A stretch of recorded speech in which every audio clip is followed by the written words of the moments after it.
अस्सलाम वालेकुम my dear student. आज से जो टॉपिक स्टार्ट होगा वो है केमिस्ट्री। ठीक है। और केमिस्ट्री में सबसे पहले जो हम टॉपिक स्टार्ट करने जा रहे हैं, जैसे कि आपको दिख रहा है, इलेक्ट्रोनेगेटिविटी का। ठीक है। अच्छा, सबसे पहले हम इलेक्ट्रोनेगेटिविटी में हम ये डिसाइड करेंगे, ये देखेंगे कि हम इलेक्ट्रोनेगेटिविटी में क्या क्या डिस्कस करने जा रहे हैं। सबसे पहला टॉपिक जो हम डिस्कस करने जा रहे हैं वो है डेफिनेशन। उसके बाद हम इसको कैसे रिप्रेजेंट किया जाता है, देन उसका यूनिट क्या है इलेक्ट्रोनेगेटिविटी का, एग्जाम्पल, उसका ट्रेंड और इम्पोर्टेंस। सबसे लास्ट है इम्पोर्टेंट। इसमें अगर मैं बताऊं तो ये मैं आपको जो कवर करवाऊंगी वो क्लास 11 का टॉपिक कवर करवाऊंगी। ठीक है। और इसमें अगर क्लास 9 के बच्चे हैं और वो टॉपिक कवर करना चाहते हैं तो आसानी के साथ उसको शॉर्ट करके अपने लिहाज से भी कर सकते हैं, और मैं अलग से भी क्लास 9 के लेवल का भी मैं करवाऊँगी। ठीक है। तो ये क्लास 11 के बच्चों का टॉपिक है। ठीक है। और ये शॉर्ट क्वेश्चन में भी आता है और लॉन्ग क्वेश्चन में भी इसका सवाल अक्सर आता है, बहुत आता है। इलेक्ट्रोनेगेटिविटी का जो टॉपिक है वो सेकेंड ईयर के लिए भी बहुत ज़्यादा इम्पॉर्टेंट है, और अगर आपने आगे जाके बीएस लेवल पे, एमएस लेवल पे आपने जो है वो केमिस्ट्री में मास्टर्स या बैचलर्स करना हो तो उसके लिए भी इलेक्ट्रोनेगेटिविटी का जो टॉपिक है वो बहुत ज़्यादा इम्पॉर्टेंट है। अच्छा, ओके। अब हम बात करते हैं इलेक्ट्रोनेगेटिविटी की। स्टार्ट करते हैं। इलेक्ट्रोनेगेटिविटी के वैल्यू, सबसे पहले तो आप ये बात समझें कि इलेक्ट्रोनेगेटिविटी के वैल्यू को यूज़ करके हम किसी भी कंपाउंड की ionic nature, covalent nature, polar और नॉन पोलर नेचर को मालूम कर सकते हैं आसानी के साथ। ठीक है। लेकिन कैसे? ठीक है। चले, ये एक बात मैंने आपको बता दी कि जो आपके बात दिमाग में रखने वाली है कि इलेक्ट्रोनेगेटिविटी की वैल्यू को यूज़ करके हम किसी भी कंपाउंड का ये बता सकते हैं कि ये कंपाउंड आयोनिक नेचर का है या कोवलेंट नेचर का है। अगर कोवलेंट नेचर का है तो कोवलेंट में भी ये पोलर है या नॉन पोलर है। ये बात आपको समझ में आ गई? चलें, अब इस बात को हम सब साइड रखते हैं। अब हम पहले एक टॉपिक को, डेफिनेशन जो टॉपिक है इसका, जो सब टॉपिक है, हम उसको डिस्कस करते हैं। ठीक है। ये जो अभी मैंने आपको बात बताई वो अपने दिमाग में आप रखिएगा। ये बात अभी आपको इसी टॉपिक में आगे जाके समझ में आएगी कि मैंने ये क्यों आपको बात बोली कि इलेक्ट्रोनेगेटिविटी के वैल्यू के ज़रिए हम किसी भी कंपाउंड का बता सकते हैं कि वो आयोनिक नेचर का है या कोवलेंट नेचर का है, और अगर कोवलेंट नेचर का है तो वो पोलर है या नॉन पोलर है। ठीक है। ओके। अब हम डेफिनेशन की बात करते हैं। डेफिनेशन में जो इसकी पहली डेफिनेशन है, वो ये है, the ability of an atom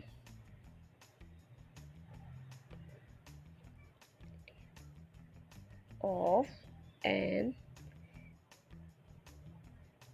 atom to attract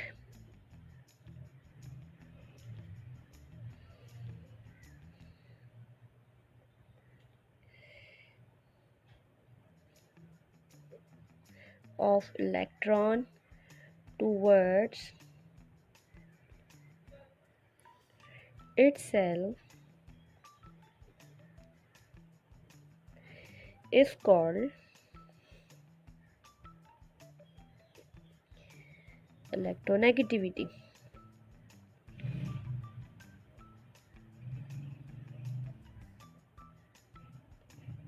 ठीक है।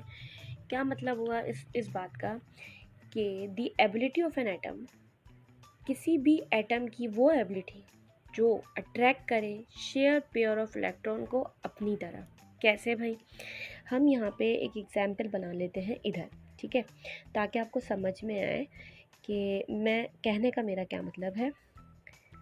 ये एक वैलेंस शेल है और ये दूसरा। ठीक है, ये इसका न्यूक्लियस हो गया और ये इसका न्यूक्लियस हो गया। ये दो एटम हैं।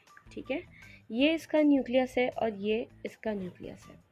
मिसाल के तौर पे ये हाइड्रोजन का एटम है। किसका एटम है ये?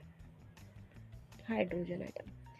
आपको पता होगा हाइड्रोजन एटम में एक एक इनका इलेक्ट्रॉन होता है, इनके पास एक इसका इलेक्ट्रॉन होता है और एक इस एटम का इलेक्ट्रॉन है। ठीक है, ये इलेक्ट्रॉन इसका है, ये इलेक्ट्रॉन इसका है। ठीक है, ये दोनों आपस में मिलकर अपने इलेक्ट्रॉन को शेयरिंग कर रहे हैं, एक शेयर पेयर ऑफ इलेक्ट्रॉन बना रहे हैं। ठीक है, शेयरिंग कर रहे हैं अपने इलेक्ट्रॉन की। इनके हाइड्रोजन के वैलेंस शेल में एक इलेक्ट्रॉन होता है। कितना इलेक्ट्रॉन होता है?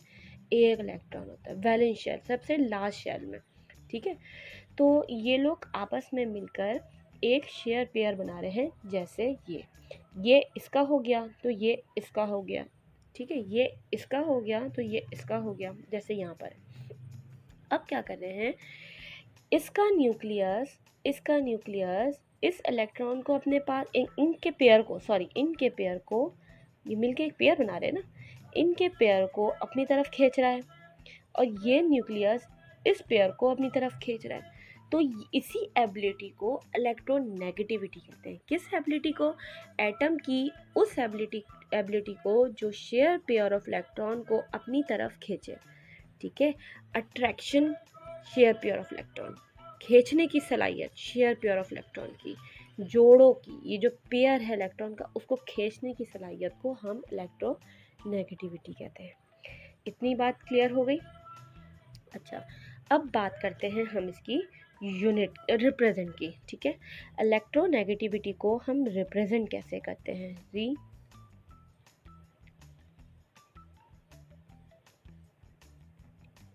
रिप्रेजेंट कैसे करते हैं इलेक्ट्रोनेगेटिविटी को?